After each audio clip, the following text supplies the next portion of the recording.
Hi everyone, सभी का welcome है again with your English tutor पे। आज की क्लास जो है ये बेस्ड है टाइम्स ऑफ इंडिया के इस इंफॉर्मेटिव आर्टिकल पे।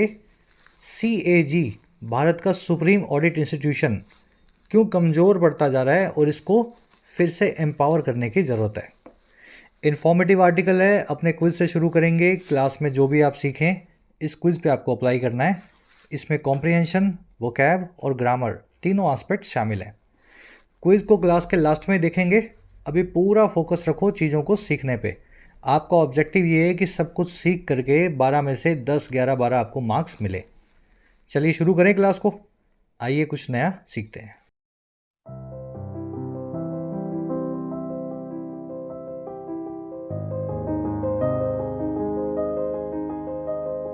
कह रहे जी, a case to build a stronger gilded CAG. बाकी तो सवाल पढ़ लोगे, ये गिल्डेड वर्ड आपको समझ में नहीं आया होगा। देखिए, केस का मतलब होता है मामला। ऐसा मामला जो टेक्निकली या लॉजिकली सही बैठता हो, है ना, उसको बोलते हैं केस। तो कह रहा है एक लॉजिकली या टेक्निकली सही मामला तो है, बिल्ड करने का, बनाने का एक और ज़्यादा मजबूत, ज़्यादा स्ट्रॉन्ग सीएजी यानी कि controller and auditor general of India, ये भारत की सुप्रीम ऑडिट इंस्टीट्यूशन का जो है हेड होता है। सारे गवर्नमेंट एक्सपेंडिचर को ये ऑडिट करता है, देखता है खर्चे सही हुए हैं गलत हुए हैं। कह रहे जी इसको और ज़्यादा स्ट्रॉन्गर बनाने का केस है और गिल्डेड बनाने का। गिल्डेड का क्या मतलब है जी? पहली बार ये वर्ड आपने देखा है। देखिए, गिल्डेड का मतलब होता है सुनहरा। और सुनहरा कैसा? सोने जैसा। ये गिल्डेड वर्ड गोल्ड से बना है। जो चीज़ चमकती हो, क्वालिटी में बहुत अच्छी हो, सोने के जैसी हो, रिच हो, सुपीरियर हो, उसको अंग्रेजी में बोलते हैं गिल्डेड। तो सीएजी भी एक सुनहरा सा, एकदम सुपीरियर क्वालिटी इंस्टीट्यूशन भारत में होना चाहिए। समझ गए? गिल्डेड यहाँ पे एडजेक्टिव है, गोल्ड की एडजेक्टिव फॉर्म को गिल्डेड बोलते हैं। कह रहे the supreme auditor needs to build strength in big data to keep pace with the structural transformation of government finance. कह रहा है जो सुप्रीम ऑडिटर है, ये सीएजी जो है सुप्रीम ऑडिटर कहलाता है भारत का। मैं आपको इसके बारे में पूरा अच्छे से बताऊंगा। पर्सनली भी मैं सीएजी से जुड़ा हुआ हूँ। सरकारी डिपार्टमेंट है तो इसी में जॉब करता हूँ मैं। तो सुप्रीम ऑडिटर जो है सीएजी, इसको ज़रूरत है, इट नीड्स, कि ये बिल्ड करे अपनी स्ट्रेंथ को, अपनी मजबूती को। और कहाँ पे? बिग डेटा के फील्ड में। बिग डेटा का मतलब होता है वो वाला फील्ड जिसमें डेटा को एनालाइज करना आप सीखते हैं। बहुत सारा डेटा, हज़ारों जीबी, लाखों जीबी डेटा, जब आप जो है एक्सेल में, डीबीएमएस में या कोई और सॉफ्टवेयर यूज़ करके उसको प्रोसेस करते हैं और उसमें से आप खामियां या ट्रेंड जो है निकालते हैं, इसको बोलते हैं बिग डेटा। तो सीएजी को भी ये बिग डेटा में अपनी स्ट्रेंथ बनानी होगी ताकि ये कीप पेस विद कर सके। पेस का मतलब है रफ्तार, कीप का मतलब होता है बनाए रखना, विद मतलब किसी चीज़ के साथ। ताकि ये भी अपनी रफ्तार बनाए रख सके, कीप पेस विद कर सके स्ट्रक्चरल ट्रांसफॉर्मेशन में, बुनियादी बदलावों में जो गवर्नमेंट फाइनेंस में आ रहे हैं, सरकार के खर्च करने के तरीकों में आ रहे हैं। गवर्नमेंट फाइनेंस मतलब सरकारी पैसा, पब्लिक मनी को सरकार कैसे कैसे खर्च कर रही है। तो आज से 20 साल पहले हो सकता है एक रोड जो है 100 करोड़ में बन जाती हो, अब वो रोड जो है 2000 करोड़ में बनती है और उसमें पब्लिक प्राइवेट पार्टनरशिप होती है, टोल टैक्स का अलग से उसमें प्रोविजन होता है। तो गवर्नमेंट के फिनांस करने के तरीके बदल रहे हैं, लेकिन सीएजी का काम करने का तरीका अभी भी काफ़ी पुराना है। मेरे ख्याल से हर चीज़ समझ में आ रही है। सुप्रीम ऑडिटर सब्जेक्ट है आपके। नीड्स, नीड्स इसकी वर्ब है, सिंगुलर सब्जेक्ट, सिंगुलर ही वर्ब। कीप पेस विद करना एक फ्रेजल वर्ब है, किसी चीज़ के साथ में कदम से कदम मिला के चलना, अपना पेस, अपनी रफ्तार को किसी चीज़ के बराबर बनाए रखना, है ना, इसको कीप अप विद करना भी बोलते हैं। स्ट्रक्चरल ट्रांसफॉर्मेशन का मतलब होता है बुनियादी बदलाव, ढांचागत बदलाव, है ना। तो सिस्टम ही जब पूरा बदल जाए तो उसको बोलते हैं स्ट्रक्चरल ट्रांसफॉर्मेशन। स्ट्रक्चरल ट्रांसफॉर्मेशन को कभी कभी आप देखेंगे फंडामेंटल चेंज लिखा हुआ, और कभी कभी इसको बोलते हैं रेडिकल या पैराडाइम शिफ्ट। रेडिकल मतलब बहुत बड़ा, शिफ्ट मतलब बदलाव, बहुत बड़ा बदलाव। पैराडाइम मतलब सिस्टम, शिफ्ट मतलब बदलाव, सिस्टम में बदलाव। फंडामेंटल यानी बुनियादी, चेंज मतलब बदलाव यानी बुनियादी बदलाव। तो ये सारे वर्ड्स कोलोकेशन वर्ड्स हैं। अगर आप इनको पकड़ते हैं ना तो बड़ा आसान हो जाता है आपको क्लोज टेस्ट में इन वर्ड्स को सही जगह फिट करना। तो एक बार नज़र डालो, बोल के देखो। आज के क्विज में वर्ड्स आपसे कोलोकेशन वाले क्वेश्चंस में पूछे गए हैं। बढ़े आगे। इजी आर्टिकल है, इसलिए फोकस करेंगे एडिशनल पॉइंटर्स पे जो मैं आपको भी दे रहा हूँ, है ना। पढ़ने में बहुत आसान है। सारी वोकैब पे नज़र डालते हैं आर्टिकल की, ताकि इसको स्मूथली पढ़ सकें। इन प्यारे बच्चों को ज़रूरत है मॉक टेस्ट पास की अपने एग्जाम की प्रिपरेशन के लिए। टेक्स्ट बुक की बम्पर सेल एक्टिव हो चुकी है। बम्पर इसीलिए बोल रहा हूँ क्योंकि ये प्राइस कभी आता नहीं है। 224 रुपये में आपको 1 साल का मॉक टेस्ट पास मिल रहा है अगले 3 दिनों के लिए। फ़ायदा आप इसका ले सकते हैं। ईयरली मॉक टेस्ट पास के अंदर आपको 70,000 मॉक टेस्ट मिलेंगे, 700 से ज़्यादा एग्जाम्स के, एसएससी, बैंकिंग, रेलवेज, डिफेंस, जो भी आप एग्जाम दे रहे हो एक ही मॉक टेस्ट पास के अंदर उसके मॉक टेस्ट इंक्लूडेड है। इस पास को आप चाहें तो प्रो वर्जन में भी ले सकते हैं, जिसमें आपको प्रीवियस ईयर एग्जाम्स जो है ना पेपर भी मिल जाते हैं मॉक टेस्ट की फॉर्म में। उसका प्राइस रहता है 314 रुपये। फ़ायदा लेने के लिए सेल का कमेंट सेक्शन में जाएं, आपको लिंक मिलेगा। ईयरली मॉक टेस्ट आपको नॉर्मल वाला दिखाएगा 249 का। ये फाइनल प्राइस नहीं है आपका, आपको यहाँ पे कोड लगाना है YT10। इस कोड को अप्लाई करते ही आपका प्राइस हो जाएगा 224 रुपये। और जो प्रो पास है अपग्रेडेड वाला, उसका प्राइस दिखाएगा 379, और इस पर भी कोड लगा करके आप इसको you can get the pass for 314 rupees. फ़ायदा लेने के लिए कमेंट सेक्शन में लिंक रखा है, अगर पास की ज़रूरत है then this might be the right time. ये वोकैब शीट अपनी आज की 5 ही वर्ड्स हैं। शुरू करेंगे इवैल्यूएशन से, आप इसका स्क्रीनशॉट ले सकते हैं। चलिए, इवैल्यूएशन का क्या मतलब होता है?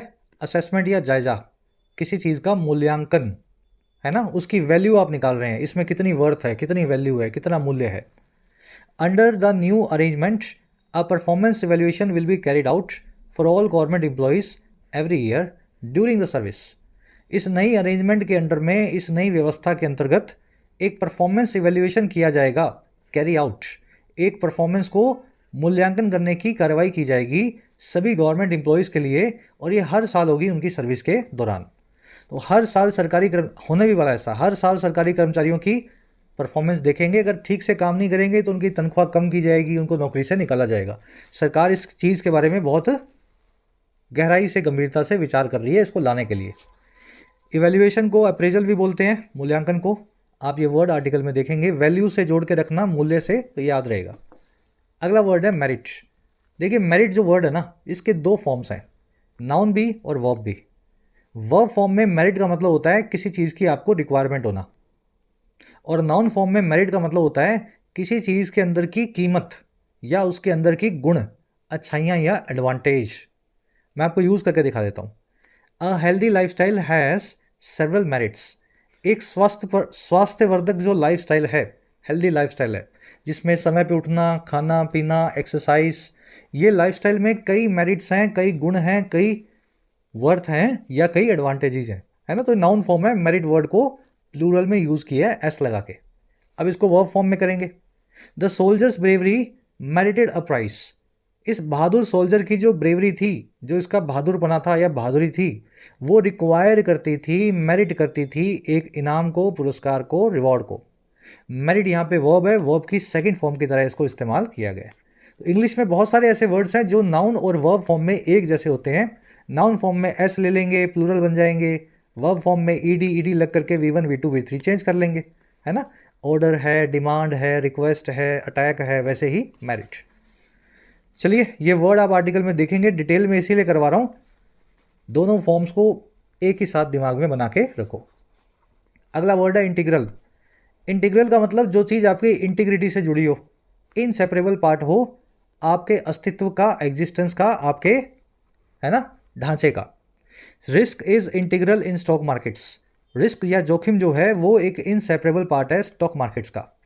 स्टॉक मार्केट्स में रिस्क आपको हमेशा, भाई जोखिम तभी होगा जब पैसा होगा, या पैसा तभी मिलेगा जब जोखिम होगा, है ना। तो दोनों आपस में जुड़े हुए हैं। इनहेरेंट भी बोलते हैं, इननेट भी बोलते हैं, इमानेंट भी बोलते हैं, और अंडरलाइंग भी बोलते हैं इंटीग्रल को।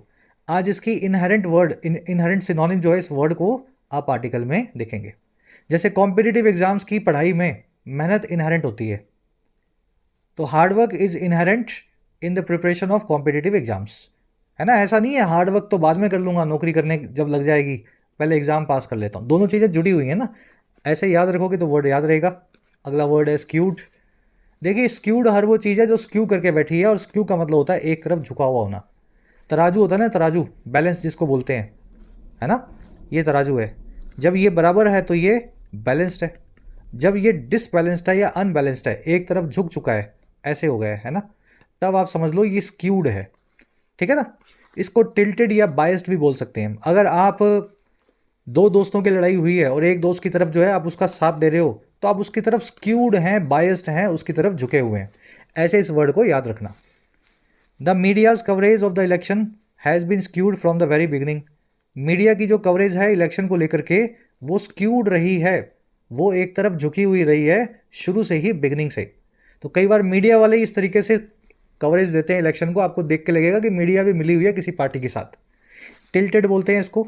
वैसे मैंने यहाँ पे टाइटल्ड लिख दिया है, इसको टिल्टेड कर लेना, TITLT, टिल्ट, TILT, ठीक है, टिल्ट, टिल्टेड, झुका हुआ एक तरफ।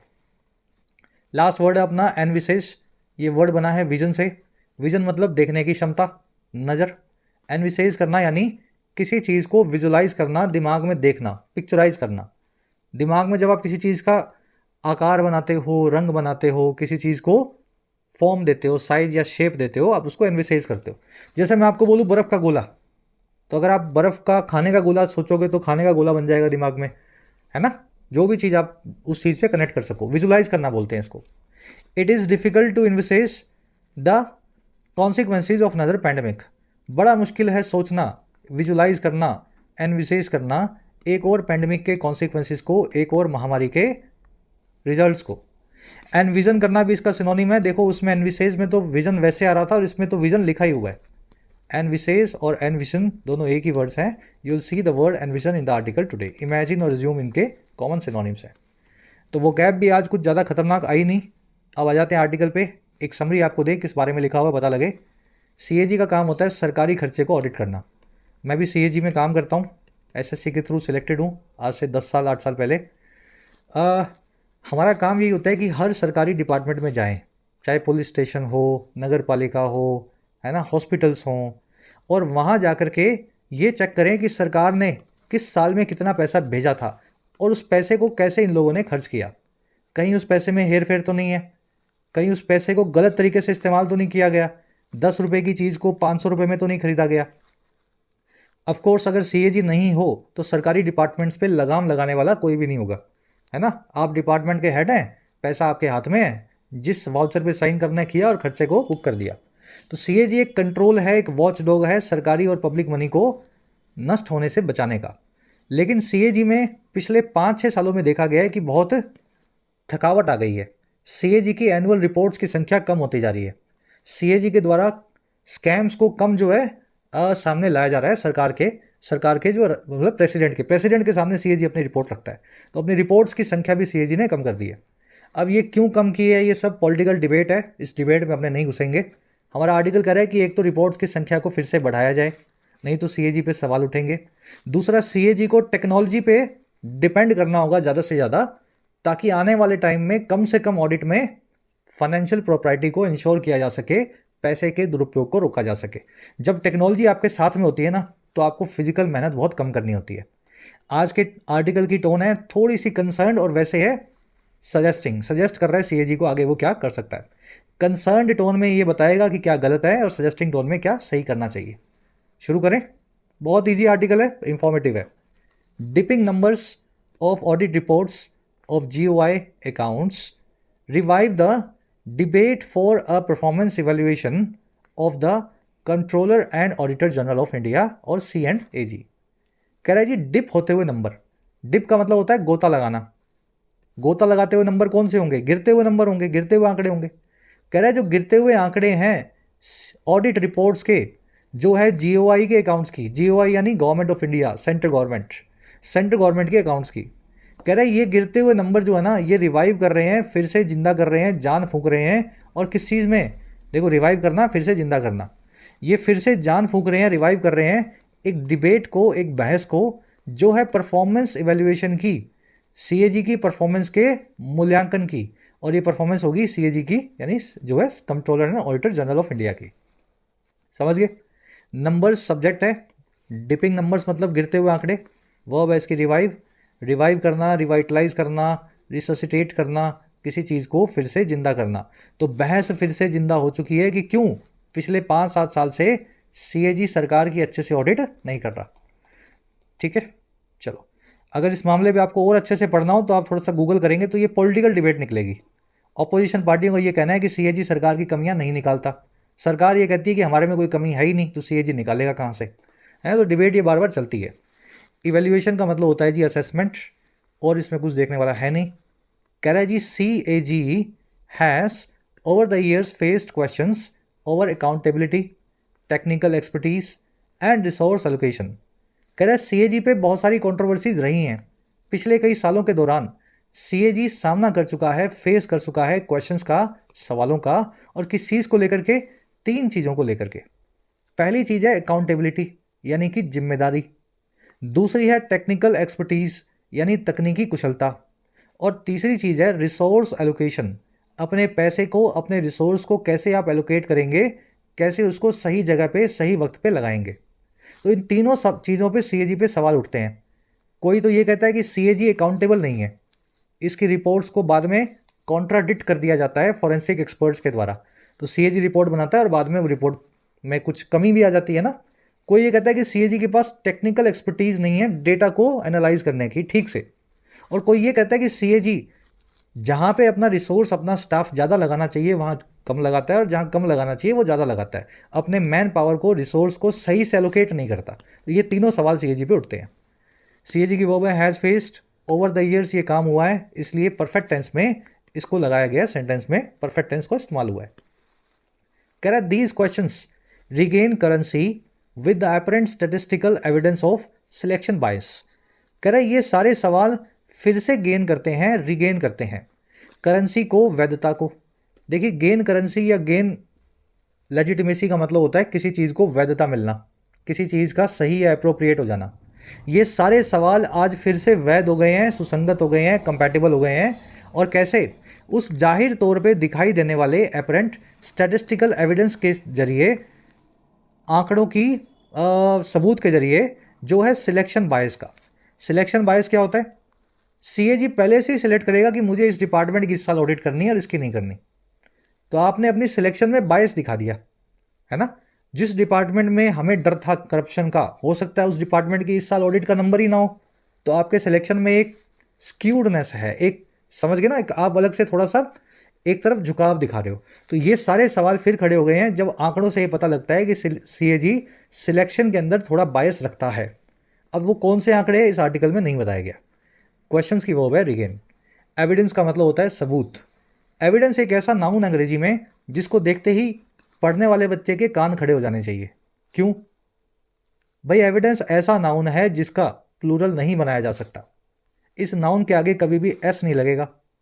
Evidence, machinery, equipment, bread, paper, advice, furniture, legislation, research, software, hardware, spyware, malware, ये सारे ऐसे वर्ड्स हैं, नाउन्स हैं, जो देखने में लगता है कि प्लूरल बन जाएंगे। पीछे एस लगा दो, एविडेंसीज लिख दो, मशीनरीज लिख दो, लेकिन इनके आगे एस नहीं लग सकता। ये अनकाउंटेबल नाउन है, सिंगुलर ना प्लूरल।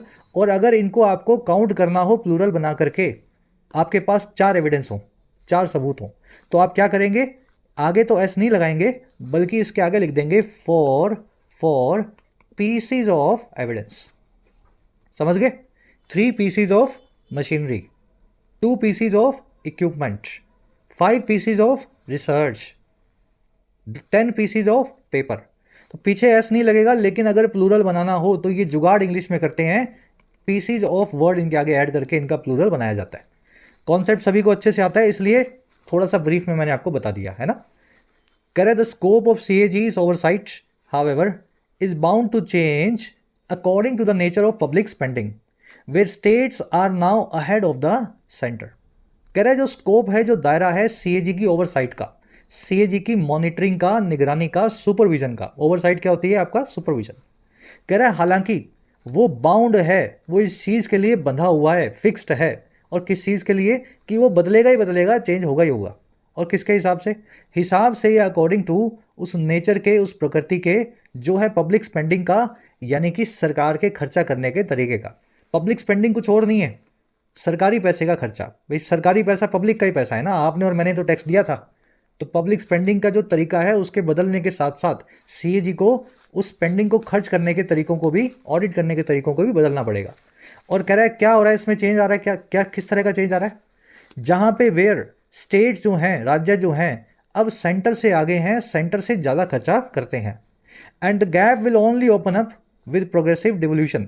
और ये जो गैप है, जो फासला है, सेंटर और स्टेट्स की स्पेंडिंग में, खर्चे में।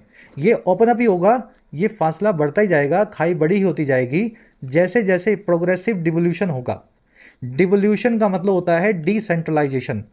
पहले सेंटर जो है 60% देश के पैसे को देखता था, बाकी की जो स्टेट्स हैं वो 40% पैसे को देखती थी। धीरे धीरे सेंटर ने सारा पैसा स्टेट्स में बांट दिया, सारे काम स्टेट्स में बांट दिए। सेंटर डी प्लस में इवोल्यूशन कर रहा है, यानी चीज़ों को नीचे आगे जो है अलोकेट किया जा रहा है। डिवोल्यूशन इसी को बोलते हैं। तो जैसे जैसे डिवोल्यूशन होगा, स्टेट्स के पास जिम्मेवारी ज़्यादा आएगी, सेंटर कमज़ोर होगा, वैसे वैसे स्पेंडिंग का गैप जो है स्टेट्स और सेंटर के बीच में बड़ा होता जाएगा। मीनिंग समझे या नहीं समझे? सीएजी को सेंटर स्टेट दोनों की ऑडिट करनी होती है, लेकिन सेंटर का पैसा अब कम होता जा रहा है क्योंकि स्टेट्स ज़्यादा पैसा खर्च करती हैं और सीएजी को अब स्टेट से निपटने के लिए अलग कुछ ढांचा बनाना होगा। स्कोप की वर्ब है इज, स्टेट्स की वर्ब है आर, गैप मतलब खाई, वर्ब है will, open up. Ahead of मतलब यानी कि आगे या बिफोर, सेंटर से आगे हैं states, they are ahead of the centre. When something is bound to do something, तो वो चीज़ उस चीज़ को करने के लिए बंधी हुई है। जैसे मैं यूँ सोचूं कि मैं खूब मेहनत करता हूँ, तो मैं बोल सकता हूँ I am bound to succeed. मैं सक्सीड होने के लिए बाउंड हूँ, मुझे तो सफल होना ही होना है। आई बात समझ में? इसको बाउंड टू की जगह डेस्टाइन टू भी लिख सकते हैं, टू इन्फिनिटिव इसके साथ में यूज होगा। I am bound to do that, I am destine to do that, you are destine to go there. इस तरीके से इस फ्रेज को यूज करते हैं। कह रहा है जी yes yet there is merit in building institutional capacity that can cope with the necessity of a big government in an economy of the size of India. कह रहा है चाहे कुछ भी हो ये सब, फिर भी मेरिट तो है, एडवांटेज तो है, इस चीज़ में दम तो है। और किस चीज़ में भाई? बिल्ड करने में इंस्टीट्यूशनल कैपेसिटी को। अब ये क्या होती है इंस्टीट्यूशनल कैपेसिटी? देखिए, इंस्टीट्यूशन मतलब औपचारिक या ऑर्गेनाइजेशनल। कैपेसिटी का मतलब होता है क्षमता। अगर सरकारी इंस्टीट्यूशनल कैपेसिटी की बात कर रहे हैं तो आप बात कर रहे हैं सरकार के पूरे तंत्र की, जिसमें स्टेट गवर्नमेंट, सेंट्रल गवर्नमेंट, ये सारी एजेंसियां, ईडी, सीबीआई, पुलिस स्टेट की है ना, आर्मी, ये सब इंस्टीट्यूशंस ही तो हैं। ईडी एक इंस्टीट्यूशन है, सीबीआई एक इंस्टीट्यूशन है, और इनकी कैपेसिटी मतलब इनकी क्षमता यानी इनकी मैन पावर। तो कह रहे जी फिर भी एक एडवांटेज जरूर है कि हम भी इंस्टीट्यूशनल कैपेसिटी को मजबूत करें, सीएजी को एक मजबूत इंस्टीट्यूशन बनाएं। और क्यों बनाएं भाई मजबूत इंस्टीट्यूशन इसको?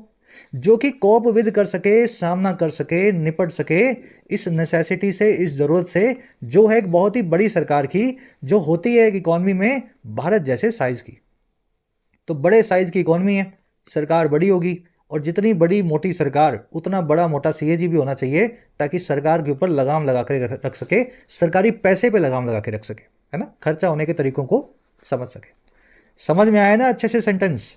सीधे पढ़ के आगे मत बढ़ जाया करो। इंस्टीट्यूशनल कैपेसिटी बिल्ड क्यों करनी है बिल्ड, है ना, इस वर्ड का मीनिंग समझो।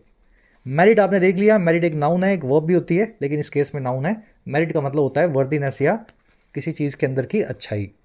दैट आया कैपेसिटी के लिए, दैट की वर्ब है कोप विद। कोप विद है ना, deal with, contained with, put up with, सभी के सभी जो हैं किसी चीज़ से निपटने के सिनोनिम है। कोप के आगे अप मत लगाना कभी भी, कोप अप विद नाम की कोई फ्रेजल वर्ब अंग्रेजी में नहीं है, ठीक है। कोप अप लिखते हैं कुछ लोग, कोप अप नहीं होता, कोप विद। बढ़े आगे, स्क्रीनशॉट ले लो इस पर, इसका साल में एक बार जरूर किसी ना किसी एग्जाम में इस क्वेश्चन को आप जो है टैकल करोगे, है ना।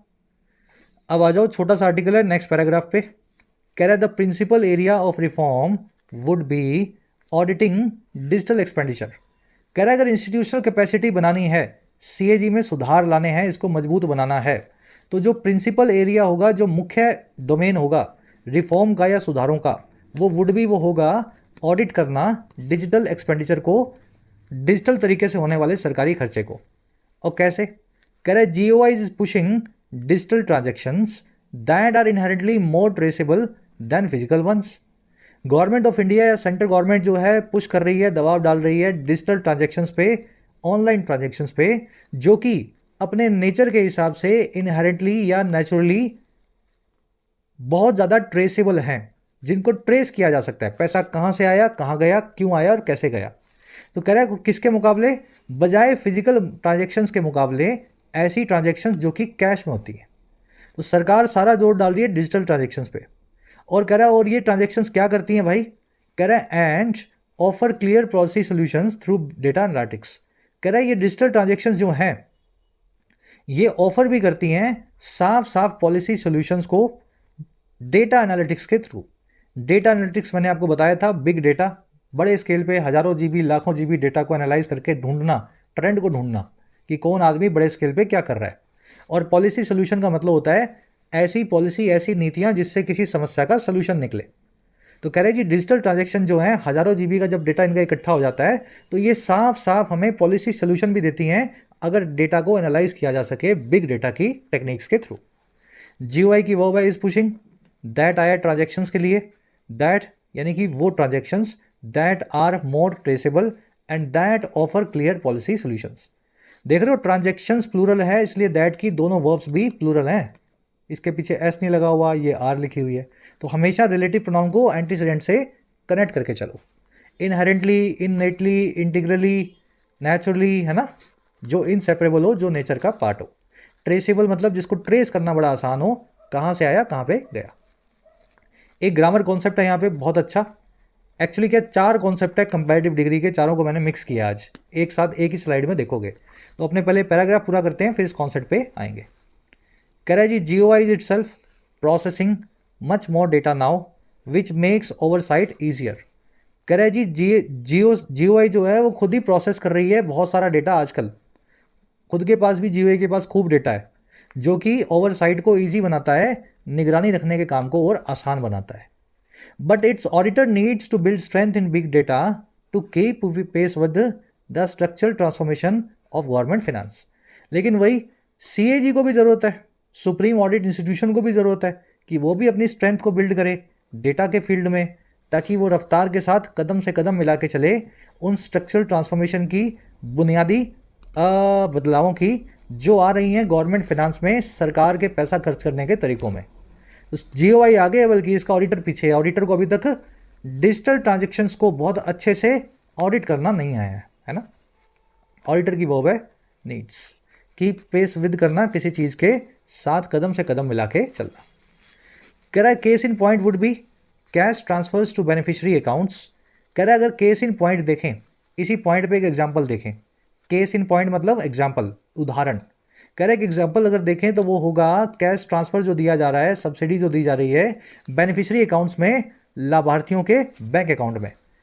विडो पेंशन मिल रही है, हरियाणा में तो ओल्ड एज पेंशन मिल रही है, वो बेरोजगार जो है सिंगल लोगों को भी पेंशन मिल रही है जिन्होंने शादी नहीं की। किसानों को भी कुछ ना कुछ सब्सिडी मिलती है, लोन माफ़ी का कुछ ना कुछ मिलता है। तो डायरेक्ट बेनिफिशियरी ट्रांसफ़र किया जाता है। ऐसा नहीं है कि आपको कुछ मिलना है तो पहले किसी डिपार्टमेंट को पैसा जाएगा, वो वहाँ से आप जाके कैश लाओगे, नहीं। सरकार आजकल यही कर रही है, डायरेक्ट आपके अकाउंट में पैसा डालती है, बीच में कोई बिचौलिया नहीं होता। तो ये एक बुनियादी बदलाव आ रहा है सरकार के खर्चा करने के तरीकों में, और इसमें सीएजी को भी पारंगत होना होगा इस खर्चे को ऑडिट करने में। Case in point example verb would be, beneficiary मतलब जो बेनिफिट ले, जो किसी स्कीम में, किसी वजीफे में, सब्सिडी के अंदर पार्ट हो उसका, है ना। कह रहा है these can club several government welfare schemes and reduce the need for individual physical audits. कह रहा है ये सब चीज़ें क्लब कर देंगी, जोड़ देंगी, मर्ज कर देंगी, कंबाइन कर देंगी कई सारी गवर्नमेंट की वेलफेयर स्कीम्स को, और ये रिड्यूस कर देंगी उस ज़रूरत को जो है इंडिविजुअल फिजिकल ऑडिट्स की। डेटा अगर बहुत सारा फिजिकल डिजिटल फॉर्म में आ जाए तो फिर फाइलें क्यों खोलनी है, फिजिकल ऑडिट क्यों करनी है, उस डेटा को कंप्यूटर में देख करके आप ऑडिट कर लोगे। तो इस तरीके से ये दीज की वर्ब है कैन क्लब, और दूसरी वर्ब है रिड्यूस। क्लब करना यानी जोड़ देना। स्टेट की कोई स्कीम है स्टूडेंट्स के लिए जहाँ पे उनको फ्री में 10वीं क्लास का, समझ गए ना, फ्री में उनको ड्रेस दी जाती है, यूनिफॉर्म, और दूसरी स्कीम के अंदर उनको 2000 रुपये की छात्रवृत्ति दी जाती है। ये स्टेट दे रही है, ये सेंटर दे रहा है। जब डेटा आएगा तो दोनों क्लब हो जाएंगे, एक छात्र को कितना पैसा मिला इकट्ठा आपको टोटल मिल जाएगा। तो ये क्लबिंग करना कहलाता है। कह रहा है but the need for forensic auditing does not go away. कह रहा है लेकिन फिर भी फॉरेंसिक ऑडिटिंग की जो नीड है वो फिर भी दूर नहीं होगी, जाएगी नहीं, गो अवे नहीं होगी। फॉरेंसिक ऑडिटिंग का मतलब होता है बहुत ही स्पेशलाइज्ड ऑडिटिंग जो सीएजी के एम्प्लॉयज़ को सिखाया जाता है, बारीकी से डेटा के अंदर घुस करके किसी स्कैम को निकालना, ये फॉरेंसिक कहलाता है। फॉरेंसिक ऑडिट जो है मेथड्स होते हैं। कह रहा है फिर भी जो अपना काम है सीएजी को वो करते रहना है, फॉरेंसिक ऑडिट तो उसको करनी ही चाहिए। चलिए लास्ट पैराग्राफ है।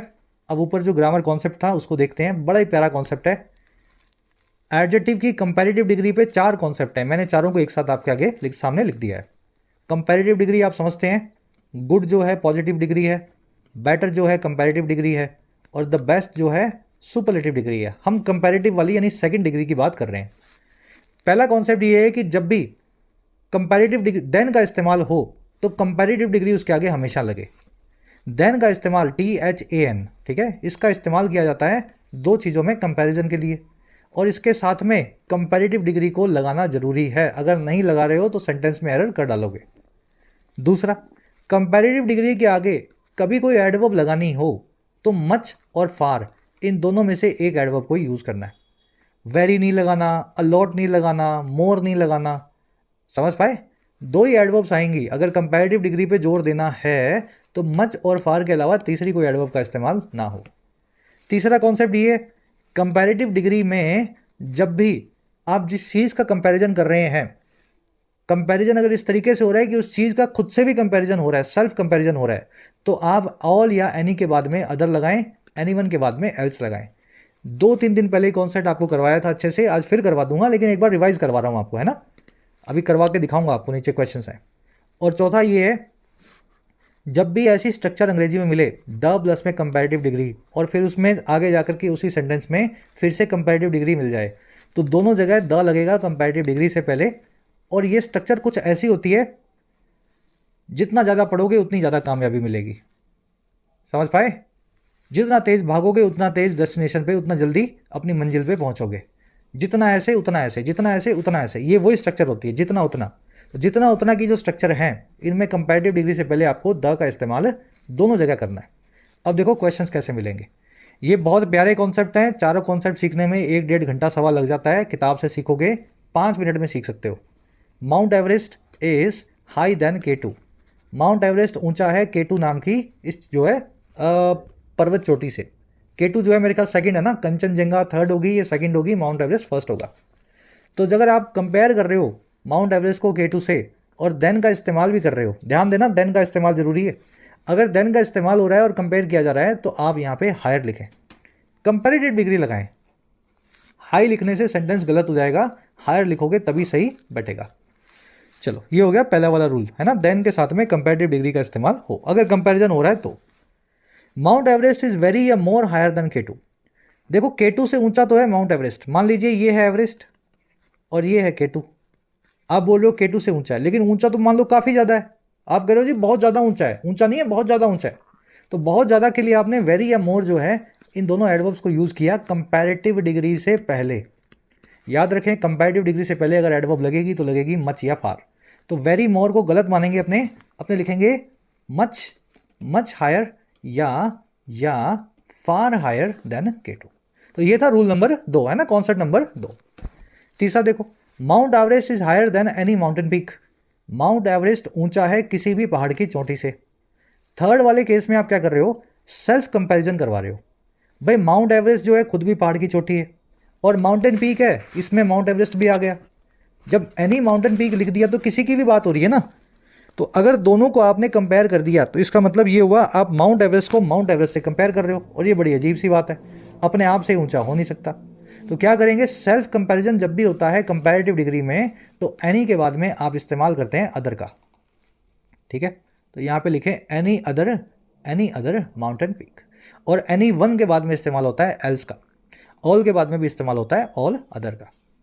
लेकिन अगर ये सेंटेंस ऐसा बनाओ, Mount Everest is higher than all other mountain peaks in Europe and Africa. Mount Everest ऊंचा है सभी माउंटेन पीक से अफ्रीका और यूरोप की। यहाँ पे ये अदर जो है, यहाँ पे जो अदर है ये गलत है। अब आप बोलोगे सर क्यों गलत है, अभी तो लगाया था आपने। अरे भाई, वो किसी भी माउंटेन पीक की बात हो रही थी जिसमें एवरेस्ट शामिल था।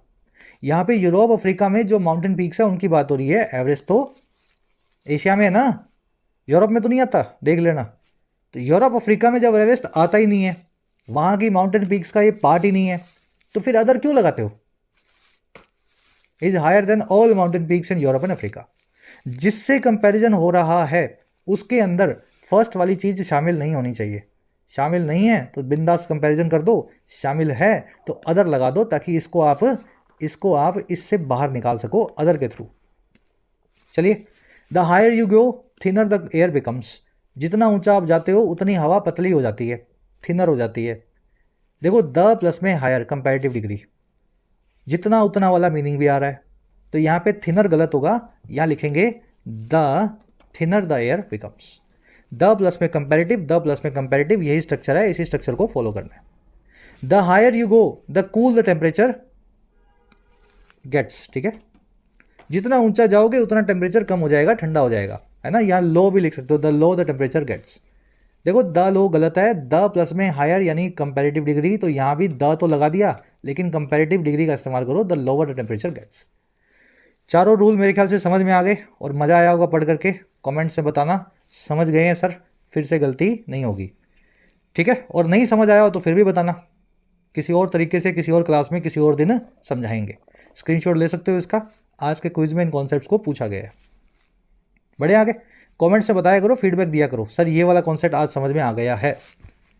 चलिए अब आओ लास्ट पैराग्राफ पे। कह रहा है of course long standing issues linger over transparency in the appointment of CAG, conflicts of interest in the selection being skewed in favour of the administrative services. कह रहा है बिल्कुल ये बात भी है, ऑफ कोर्स काफ़ी लंबे से खड़े इश्यूज भी हैं जो लिंगर कर रहे हैं, जो अभी भी विद्यमान है, जारी हैं, परसिस्ट कर रहे हैं ट्रांसपेरेंसी को लेकर के या पारदर्शिता को लेकर के CAG के अपॉइंटमेंट में। कौन CAG को अपॉइंट करता है, कौन सिलेक्ट करता है, किस बिना पे सिलेक्ट किया जाता है, ये सब सरकार अपने आप करती है सीक्रेटली। तो ये लॉन्ग स्टैंडिंग इशू तो बने ही हुए हैं पिछले 50-100 सालों से, जब से CAG को बनाया जा रहा है। कह रहा है इनमें कॉन्फ्लिक्ट ऑफ इंटरेस्ट जो होता है सिलेक्शन के अंदर, कह रहा है जी वो स्क्यूड होता है फेवर में एडमिनिस्ट्रेटिव सर्विसेज के। हमेशा IAS सर्विसेज से ही CAG को बनाया जाता है। कॉन्फ्लिक्ट ऑफ इंटरेस्ट यहाँ पे देखने को मिलता है। मान लीजिए किसी IAS ने सेक्रेटरी लेवल पे कुछ काम किया है 10 साल 5 साल, बाद में वही IAS CAG बन रहा है, तो सेक्रेटरी लेवल पे अपना स्टेट का या सेंटर का वो डिपार्टमेंट का काम वो ढंग से शायद ऑडिट ना कर पाए। खुद ही आप कोई काम करके आए हो और बाद में खुद ही आप ऑडिट कर रहे हो, है ना। तो एडमिनिस्ट्रेटिव सर्विसेज से आने की वजह से कॉन्फ्लिक्ट ऑफ इंटरेस्ट CAG के मामले में दिखता है। And the lack of technical expertise at the top, और कभी कभी लैक ऑफ टेक्निकल एक्सपर्टीज भी होती है टॉप पे। किसी IAS को CAG बना दोगे जिसने CAG में कभी काम नहीं किया, जिसको पता ही नहीं ऑडिट कैसे करनी है, तो हो सकता है टॉप पे कोई ऐसा आदमी बैठा हो जिसको ऑडिट के बारे में ज्ञान ना हो। तो ये सारे लॉन्ग स्टैंडिंग इश्यूज हैं, आज भी लिंगर या परसिस्ट करते हैं। ट्रांसपेरेंसी पारदर्शिता, स्क्यूड का मतलब है जो है बायस्ड, है ना, एक तरफ टिल्टेड, अनबैलेंस्ड, झुका हुआ। Skewed in favour of, in favour of एक फ्रेज है, जिसकी तरफ आप होते हैं आप इन फेवर ऑफ समबडी होते हैं। मैं अगर आपसे क्वेश्चन बनाना चाहूं तो यहां बना सकता हूं इन फेवर विद लिख करके, इन फेवर टू लिख करके, इन फेवर अंडर लिख सकते हैं। नहीं, ऐसा नहीं होगा, इन फेवर ऑफ ही होता है, फ्रेज ऐसे ही चलता है ना। I am in favour of you. कह रहे जी successive governments have upheld the independence of this constitutional authority in manners of their choosing. एक के बाद एक आने वाली जो सरकारें हैं सक्सेसिव गवर्नमेंट्स हैं, कह रहा है उन्होंने अपहेल्ड किया है, मेंटेन किया है, बनाए रखा है आज़ादी को, इंडिपेंडेंस को, इस संवैधानिक संस्था की, कॉन्स्टिट्यूशनल अथॉरिटी की, CAG की, उस तरीके से जैसा उनको सही लगता है। हर सरकार ये बोलती है कि CAG आज़ाद है, लेकिन किसी में आज़ादी शायद कम होती है, किसी में ज़्यादा होती है। सबका मैनर ऑफ चूजिंग जो है वो अलग अलग है। गवर्नमेंट्स की वर्ब है हैव अपहेल्ड, सक्सेसिव यानी एक के बाद एक, अपहेल्ड करना, मेंटेन करना, प्रिजर्व करना, बनाए रखना। कह रहा है it would be in their larger interest to invest in institutional strength the constitution has envision for CAG। कह रहा है ये उनके ज़्यादा इंटरेस्ट में होगा, ज़्यादा उनके लिए भला होगा, अच्छा होगा कि वो इन्वेस्ट करें इंस्टीट्यूशनल स्ट्रेंथ में। संवैधानिक इंस्टीट्यूशनल तो होगी रिलेटेड टू इंस्टीट्यूशन, है ना, और स्ट्रेंथ यानी मजबूती। CAG की इंस्टीट्यूशनल स्ट्रेंथ में वो इन्वेस्ट करें, CAG को और सशक्त बनाएं, और लोगों को यहाँ भर्ती करें, एक्सपर्ट्स को लेकर के आएँ। कह रहा है वो जो जिसको कॉन्स्टिट्यूशन ने एनविसेज किया है, जैसा कि कॉन्स्टिट्यूशन ने CAG के लिए सोचा हुआ है। संविधान के हिसाब से तो CAG को एकदम तैयार, एकदम, है ना, उस तरह का होना चाहिए, चुस्त दुरुस्त, एकदम सरकार से एक कदम आगे होना चाहिए। तो जैसा कॉन्स्टिट्यूशन इमेजिन करता है वैसे ही लार्जर इंटरेस्ट ये होगा कि CAG को भी उतना ही मजबूत बना के रखा जाए। इट की वर्ब है वुड बी, कॉन्स्टिट्यूशन की वर्ब है हैज़ एनविजन्ड। एनविजन करना, एनविसेज करना, विजुलाइज करना, किसी चीज़ को दिमाग में इमेजिन करना। चलिए, बहुत प्यारा और सिंपल सा आर्टिकल था। अब आएंगे अपने क्विज पे, क्वेश्चंस को फटाफट सॉल्व करते हैं। फर्स्ट क्वेश्चन में आपसे पूछा है बिग डेटा को क्या रोल दिया है ऑथर ने इस आर्टिकल में रिफॉर्म के लिए CAG की ऑडिटिंग प्रोसेस में। बिग डेटा क्या होता है, मैंने आपको समझाया था ना, हजारों लाखों GB डेटा हर रोज जो ऑनलाइन ट्रांजेक्शन्स का है या किसी भी चीज़ से रिलेटेड है। तो बिग डेटा को सीएजी के कामकाज से, ऑडिटिंग प्रोसेस से ऑथर ने कैसे जोड़ के बताया है? बिग डेटा को एक रिप्लेसमेंट बताया है डिक्लाइन करती हुई ऑडिट रिपोर्ट्स का, है ना। ऑडिट रिपोर्ट मत बनाओ और बिग डेटा देखते रहो, ऐसा बोला है। या इसको एक बिग डेटा को एक रुकावट बताया है सीएजी के कामकाज में, या इसको जरूरी चीज़ बताया है ताकि सीएजी अपनी रफ्तार को बनाए रख सके बुनियादी बदलावों के साथ साथ, या फिर इसको बताया गया ये रिलेवेंट है, इसका कोई रेलेवेंस या कोई कनेक्शन नहीं है सीएजी की गवर्नमेंट फाइनेंसेस को लेकर के होने वाली ओवरसाइट को लेकर के, या सीएजी के सुपरविजन के काम को लेकर के। मेरे ख्याल से हिंदी में बता दिया, आंसर बहुत ईजी होगा, फर्स्ट कमेंट में डाल दिया गया है, वहां से मैच करो, मेरे आंसर से अपने आंसर को चेक करो, है ना। आंसर बता दिया मैंने ऑलमोस्ट आपको, हिंदी में ट्रांसलेट होते ही आंसर निकल आया होगा। सेकंड क्वेश्चन, पैसेज के हिसाब से ऑडिट करना डिजिटल एक्सपेंडिचर का वो क्रूशियल क्यों है सीएजी के लिए? डिजिटल एक्सपेंडिचर को ऑडिट क्यों करना चाहिए सीएजी को? इससे फिजिकल ऑडिट की नीड कम हो जाएगी, डिजिटल काम कर लोगे सारा, आप कंप्यूटर पे फास्ट कर लोगे। इससे गवर्नमेंट को जो पुश है डिजिटल ट्रांजैक्शन का उसको बढ़ावा मिलेगा, है ना। गवर्नमेंट चाहती है कि सब यूपीआई करें, और सीएजी भी डिजिटल एक्सपेंडिचर को ऑडिट करना सीख ले तो लोग और ज़्यादा यूपीआई करेंगे। ये फॉरेंसिक ऑडिटिंग यानी जो एक्सपर्ट ऑडिटिंग होती है सीएजी की, उसको फैसिलिटेट करती है डिजिटल ट्रांजैक्शंस। या फिर ये कॉन्फ्लिक्ट ऑफ इंटरेस्ट जो है सिलेक्शन प्रोसेस में जो सीएजी के ऊपर आरोप लगते हैं, सिलेक्शन बायस, उसको एड्रेस करता है ये वाला जो है, समझ गए ना एस्पेक्ट। मेंस लेवल का क्वेश्चन है, हिंट के साथ में फर्स्ट कमेंट में आंसर डाल देता हूं, खुद से देखो, हो सकता है आपको एक आंसर लगे, दो आंसर भी सही लग रहे होंगे। मैं कोशिश करूंगा जो जो नज़दीकी आंसर हैं उन सबको हिंट में डाल करके बताऊं कि वो आपके आंसर्स क्यों नहीं है। सही आंसर तो मैंने फर्स्ट में डाल ही दिया नीचे कमेंट में, चलो खुद से ट्राई देना, या करवा दूं।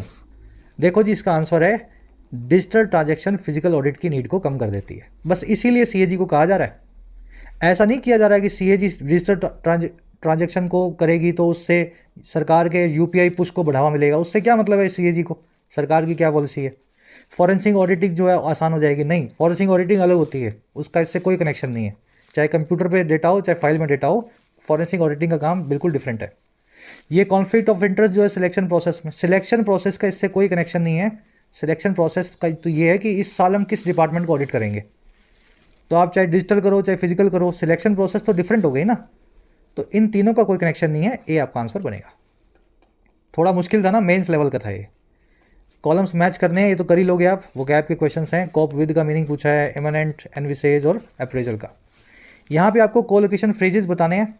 बाउंड के साथ में क्या लगेगा, जीरेंड, इन्फिनेटिव या नाउन। बताया था ना आपको, I am bound to succeed, तो बाउंड है, डिस्टाइंड है, ये वर्ड अपने साथ में किस तरह के वर्ड को रखते हैं। इन फेवर के साथ में क्या लगाऊं, ऑफ लगाऊं, इनटू लगाऊं, विद लगाऊं। पैराडाइम क्या हो सकता है, paradigm shift, paradigm structure, paradigm scales. Last वाले में 3 एरर्स मिलेंगी, तीनों कॉन्सेप्ट जो एडजेक्टिव के आपको सिखाए थे और एक जो नाउन वाला कॉन्सेप्ट सिखाया था उन पे बेस्ड है। एरर्स को फर्स्ट कमेंट में डाल रहा हूँ, मैच करके बताना। आउट ऑफ 12 कितने मार्क्स मिले ये भी बताना, ठीक है। नेक्स्ट क्लास में आपसे लेंगे मुलाकात, अंटिल देन।